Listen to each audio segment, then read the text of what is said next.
Bonjour à tous et bienvenue sur ma chaîne YouTube. Je m'appelle Vikos Nera et je propose une série complète sur la création de votre propre serveur de messagerie SMTP pour envoyer des emails illimités. Dans cette série, j'ai déjà créé 2 serveurs de messagerie.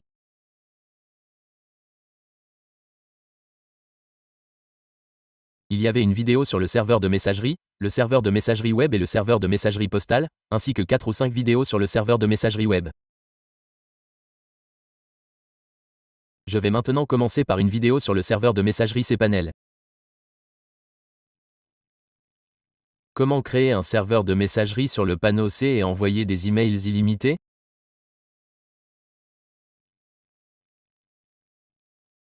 Avec le panneau C, si vous utilisez un hébergement tiers comme HostGator, GoDaddy ou tout autre fournisseur, il y a des limitations et vous ne pouvez même pas envoyer d'emails promotionnels.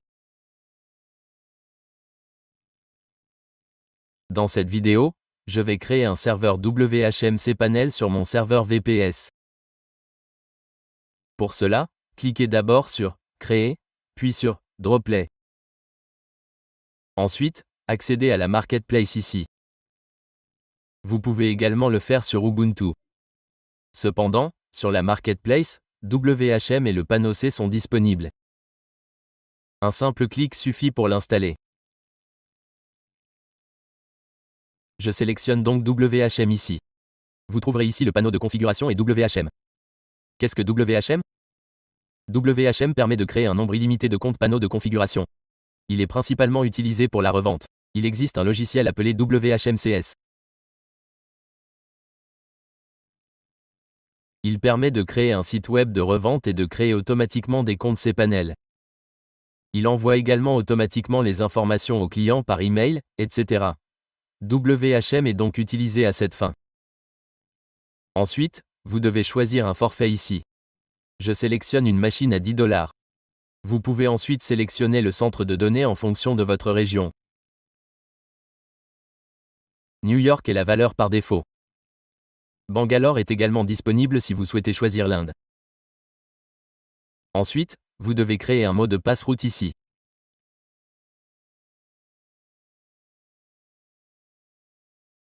Je vais donc saisir un mot de passe ici pour vous connecter au panneau de configuration ou à WHM.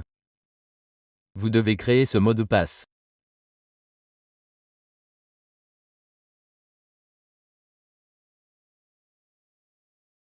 J'ai créé mon mot de passe ici. Mémorisez le mot de passe que vous saisissez ici. Vous en aurez besoin pour vous connecter à WHM.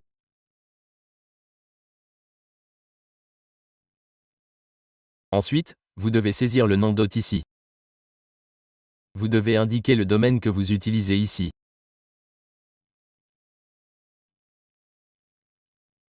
Pour cela, j'utilise ce domaine, iscr6.tk.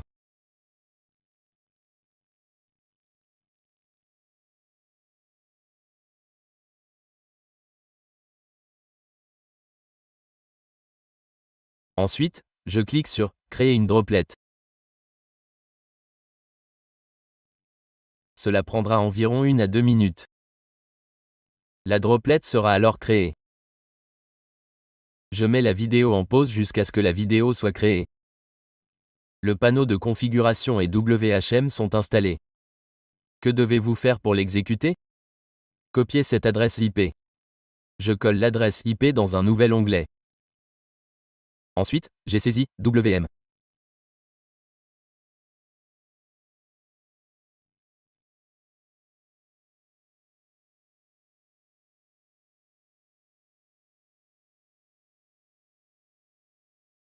Cela prendra probablement 1 à 2 minutes, car je viens de la créer, c'est pourquoi j'ai mis la vidéo en pause aussi longtemps.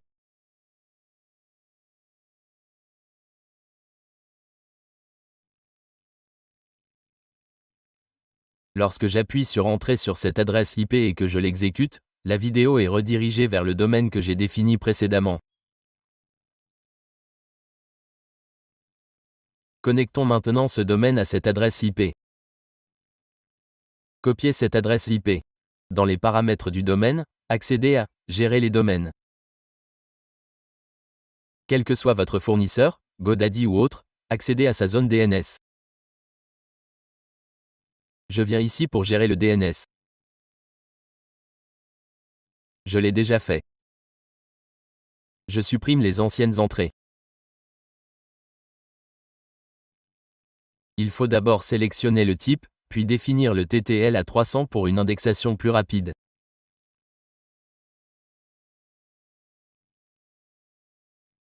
Dans le champ cible, je colle l'adresse IP copiée précédemment. Je laisse le champ non vide. Si vous utilisez GoDaddy ou autre, ajoutez-le ici. Cela signifie que le domaine doit rester tel quel, c'est la valeur par défaut. Avec un domaine TK, vous n'avez pas besoin de l'ajouter ici. Avec GoDaddy, vous devez l'ajouter ici.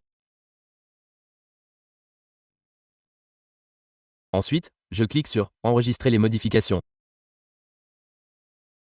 La connexion de cette adresse IP au domaine prendra 4 à 5 minutes. Je mets la vidéo en pause jusqu'à ce moment-là. Ensuite, je reprends. Je relance l'application pour vérifier son bon fonctionnement. Notre nom de domaine et notre adresse IP sont connectés. Exécutons-la. Voici l'application qui s'ouvre. OK. Pour vérifier, je copie à nouveau mon adresse IP et je tape WM. OK.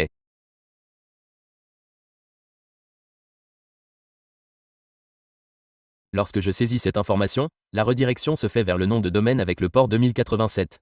Il s'agit du numéro de port du domaine. Une fois le numéro de port ajouté, l'application s'ouvre.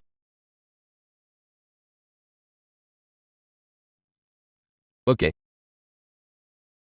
Ensuite, je saisis mon nom d'utilisateur et mon mot de passe, défini lors de la création du droplet.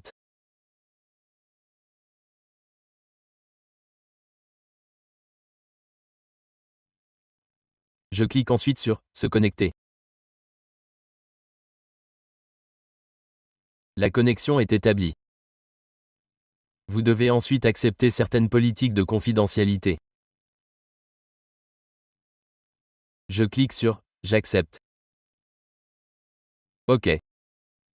Mon adresse email est ensuite demandée. Je la saisis. Si vous souhaitez ajouter des serveurs de nom, vous pouvez le faire depuis cette section. Si vous souhaitez ajouter ns1.tk ou ns2.tk, vous pouvez les ajouter ici. OK, je saute cette étape pour l'instant. Je clique sur « Ignorer ».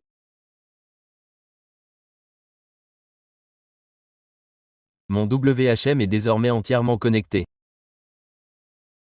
Que faire ensuite? Cliquez sur « Créer un nouveau compte ». Lorsque vous cliquez sur « Créer un nouveau compte », des informations sur le nom de domaine vous seront demandées. J'utilise un autre domaine, je vais accéder à ma liste de domaines.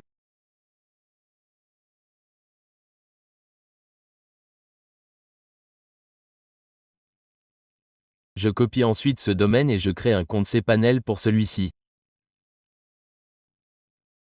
Je définis le nom d'utilisateur ici. Je sélectionne le mot de passe et je le réinitialise.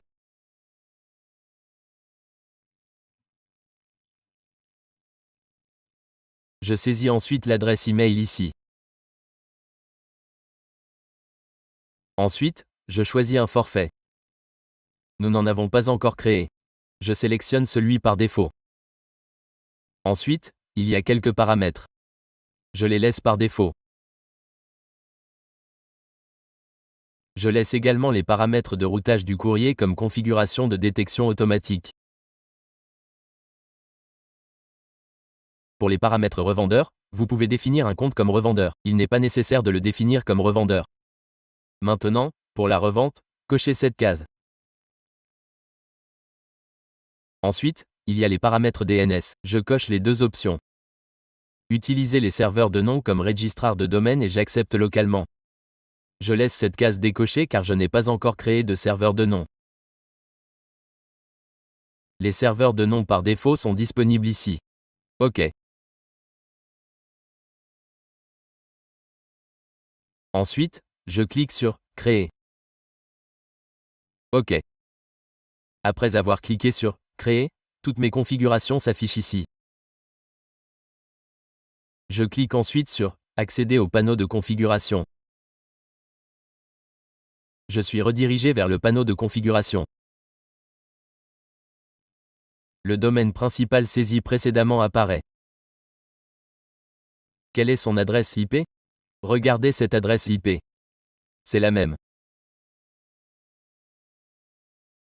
OK. Ensuite, vous devez créer un compte de messagerie ici. Je vous expliquerai cela dans la prochaine vidéo. C'est tout pour cette vidéo, nous l'avons installé.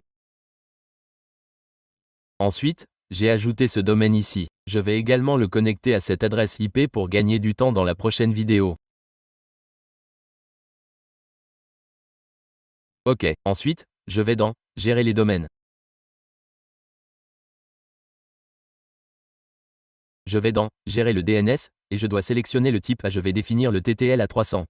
Saisissez cette IP ici et cliquez sur « Enregistrer les modifications ».